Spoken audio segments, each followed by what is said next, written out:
서울특별시 성동구 마장동. 이곳은 육가공 전문 업체로 식육 처리 기능사들이 한창 소고기를 작업 중인데요. 도축장에서 가져온 고기를 부위별로 먹기 좋게 자르고 분류합니다.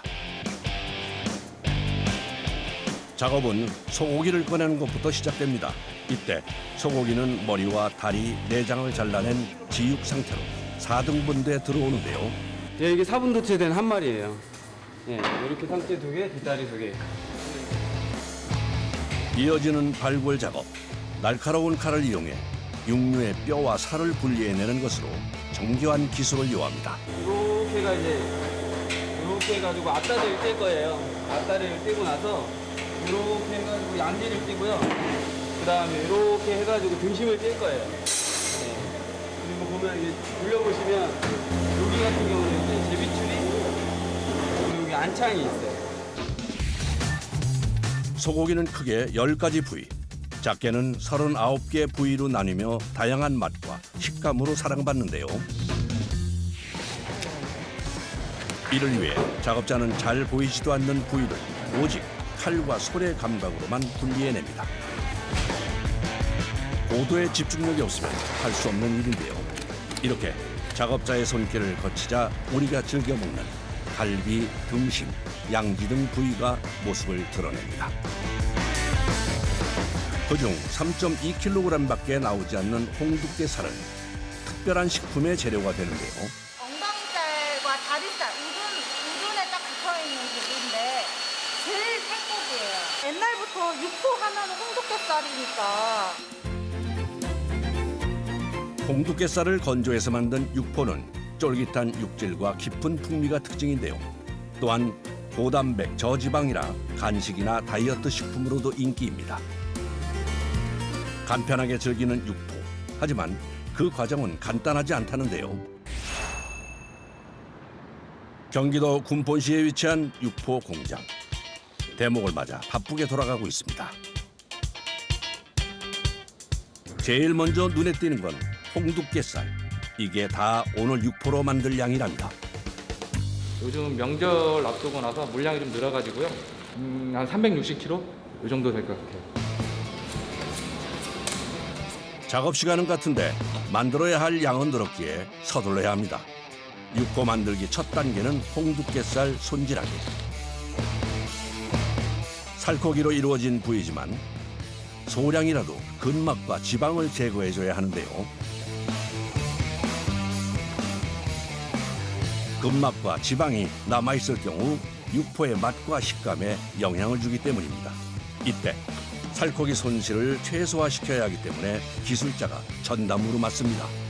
이게 지방도 잘 깎아내야 되고, 그다음에 지방을 잘못 깎아내면 살코기도 같이 깎아내다 보니까 이거는 경력자만 저희가 이렇게 작업하는 거를 진행하고 있습니다.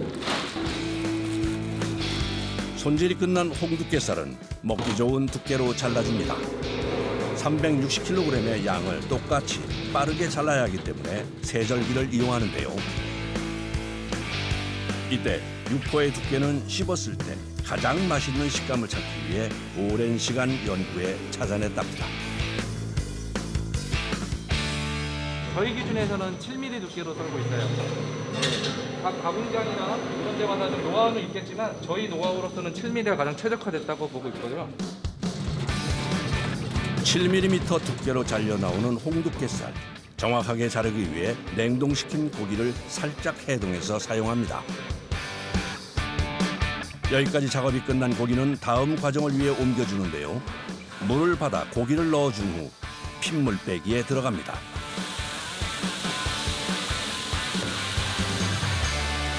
핏물 안 빼면 냄새가 나기 때문에 1시간 정도 물에 담가놔서 핏물을 빼야 냄새가 줄어듭니다. 물에 홍두깨살을 넣을 때는 한꺼번에 다 넣는 것이 아니라 한 장씩 떼서 넣어주는데요. 이렇게 해야 물속에 들어갔을 때 뭉치거나 붙어있지 않아 핏물이 잘 빠지기 때문입니다.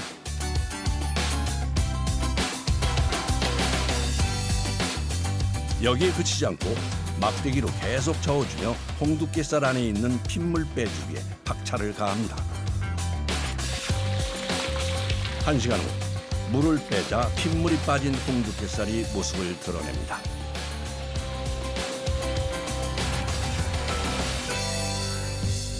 이 정도 색깔이 나오면 꺼낼 때가 됐다는 뜻이기도 합니다. 바로 물기를 빼기 위해 체에 옮겨주는데요. 고기가 물기를 먹어 옮기는 데 힘이 많이 듭니다.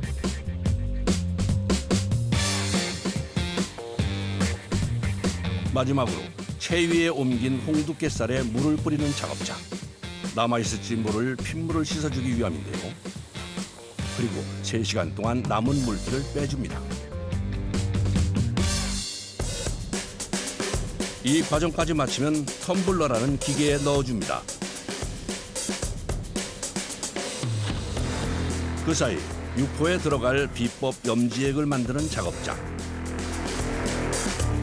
고기 냄새는 잡아주고 맛은 높여주는 역할을 하는데요. 완성된 염지액은 홍두깨살이 들어가 있는 텀블러에 넣어줍니다. 골고루 섞어주기 위해 이 기계를 사용한다는군요.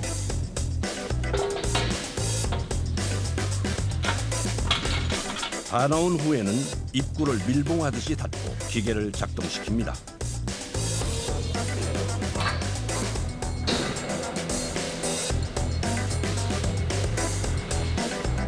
그런데 호스 같은 부품에서 공기가 빠져나오기 시작합니다. 뭐 쉽게 말하면 고기를 약간 부풀려가지고 그 안으로 염지액에 잘 스며들 수 있게끔 하는 작업입니다.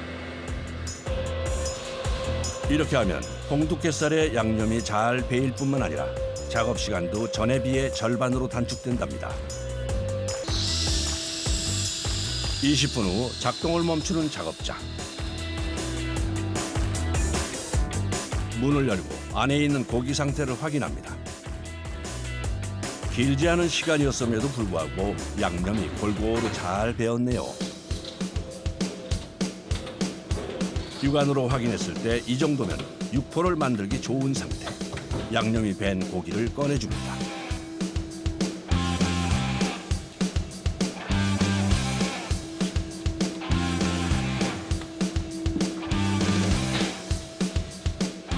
그리고 그 위에 랩을 덮어 수분이 날아가는 걸 막아주는데요.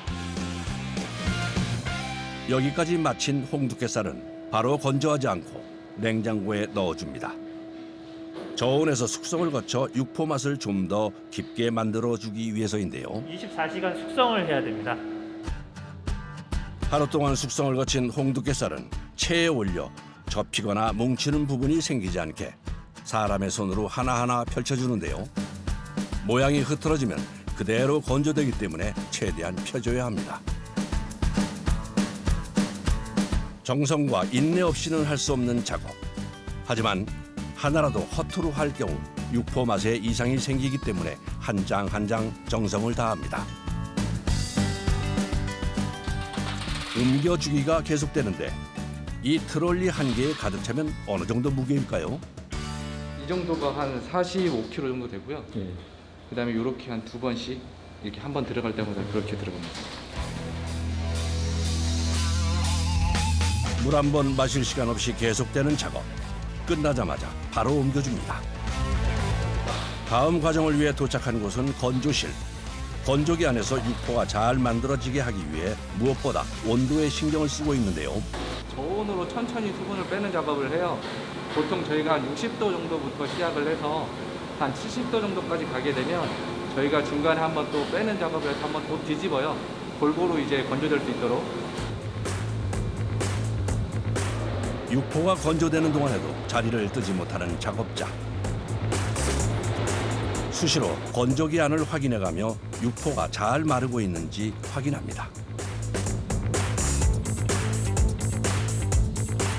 한편 옆에 있는 작업장에서는 먼저 1차로 건조된 육포를 뒤집느라 바쁜데요. 이건 역시 앞서 했던 방법대로 사람이 처음부터 끝까지 뒤집어줍니다. 번거로운 작업이지만 이렇게 하는 이유가 있다는군요. 저희가 골고루 열이 가해지면서 건조가 되기 때문에 뒤집어줘야 됩니다. 이게 좀 손이 많이 가는 작업이에요. 계속되는 반복 작업. 하지만 속도를 늦췄다가는 생산 물량에 차질이 생기기 때문에 멈출 수가 없습니다. 그러는 사이에도 건조기를 살펴보는 작업자. 끊임없이 육포 상태를 확인합니다.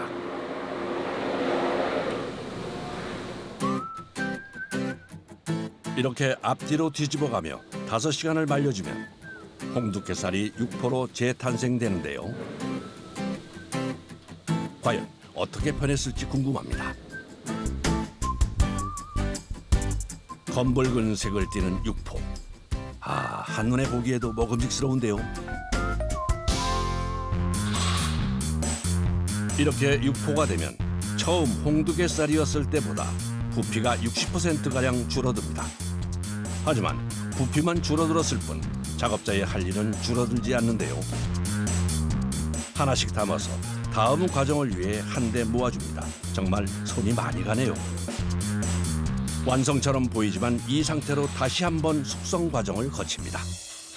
수분이 이게 한쪽으로 몰리는 경우도 있을 수 있어요. 그러다 보니까 하루 정도 숙성시키면 수분이 이게 골고루 퍼지면서 전체적으로 고른 맛이 날 수가 있어요. 거의 모든 작업이 수작업으로 이루어지는 육포. 여기에 기다리는 시간이 더해져 인내와 정성으로 만들어진다고 해도 과언이 아닌데요. 이런 고집이 육포 맛을 완성시키는 것이겠죠. 숙성까지 마친 육포는 검수 작업에 들어갑니다. 그런데 곳곳에 보이는 흰색 점들. 냉장고에 들어가기 전까지는 없었는데 대체 뭘까요? 상온에서는 안 보이는데 이게 온도가 내려가면 이렇게 하얗게 굳잖아요. 소기름이 그거예요. 소기름 떼어내는 거. 육포의 맛을 느끼하게 만드는 이런 기름은 안에 숨어있기 때문에 겉으로 봐서는 전혀 알 수 없는데요. 그래서 마지막으로 저온 숙성하면서 굳어져 올라오면 사람이 하나하나 확인해가며 제거해주고 있습니다. 이 과정까지 통과한 육포는 200g씩 진공 포장을 합니다. 마지막으로 금속 탐지기까지 통과하면 이제 포장돼서 소비자 앞으로 나갈 준비만 남았는데요. 처음에는 저도 몰랐었거든요. 이 일을 하기 전에는. 근데 직접 제가 해보니까 수공 과정이 너무 많고 그만큼 힘들어요. 이 육포가 되기까지가. 그 비싼 이유를 알겠어요. 오랜 세월 사람들의 입을 즐겁게 만들어준 육포. 그 뒤에는 작업자들의 정성과 고집이 있었습니다.